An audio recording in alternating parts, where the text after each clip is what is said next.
జగనన్న వ్యక్తి లోకేష్ని ప్రశ్నించట్లేదు అధ్యక్ష. జగనన్న వ్యక్తి గౌరవ ముఖ్యమంత్రి చంద్రబాబు నాయుడు గారిని ప్రశ్నించట్లేదు అధ్యక్ష.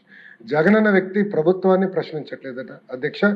జగనన్న వ్యక్తి అంబేద్కర్ గారిని ప్రశ్నిస్తున్నారు అధ్యక్ష. ఎందుకంటున్నానంటే ఇది అంబేద్కర్ గారు రాజ్యాంగంలో రిజర్వేషన్ విధానం తీసుకొచ్చిన వ్యక్తి, అది మేము పాటిస్తాం. వర్టికల్ హారిజాంటల్ రిజర్వేషన్ పారదర్శకంగా నిర్వహించాల లక్ష్యంతో మేమున్నాం. అంబేద్కర్ గారిని ప్రశ్నిస్తున్నారు అధ్యక్ష గొడ్డలిపాటి నాయకుడు అధ్యక్ష. దానికి సమాధానం చెప్పమనండి అధ్యక్ష. ముందు అధ్యక్ష ప్రెస్ మీట్లు ఎందుకు అధ్యక్ష? రమ్మనండి హౌస్కి, ఎందుకు రాలేదైనా? నేను ఛాలెంజ్ చేశాను అధ్యక్ష, ఇది 4వ ఛాలెంజ్ చేస్తాను. టైమ్ డేట్ మీరు ఫిక్స్ చేయండి, డిబేట్కి నేను ready. I'm ready in the house, out side the house, I'm ready. నేనేం పారిపోట్లా, మీలాగా నా పైన సిబిఐ కేసులు లేదు, మీలాగా నేను బెయిల్ పైన లేను. నేను అక్కడికి వెళ్ళాలంటే నేను కోర్టుకు వెళ్ళి పర్మిషన్ తీసుకోవాల్సిన అవసరం నాకు లేదు, అది మీకుంది, నాకు లేదు.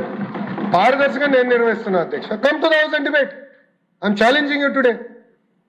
వాళ్ళ ఫేస్బుక్లో పెడతారు అధ్యక్ష, ఎక్స్లో పెడతారు, డిబేట్ నుంచి మేము పారిపోయాం. అరే డిబేట్ చేస్తున్నారు భయ్, రా కమ్ కూర్చోండి అక్కడ.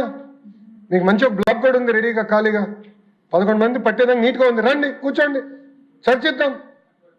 సలహాలు సూచనలు ఉంటే ఇవ్వండి, విల్ టేక్ ఇట్ అప్. అంతేగాని అంబేద్కర్ గారు రాసిన రాజ్యాంగం మటుకు మీరు ప్రశ్నిస్తే ఒప్పుకునేందుకు మేము సిద్ధంగా లేం. తప్పనిసరిగా పారదర్శకంగా మేము నిర్వహిస్తాం.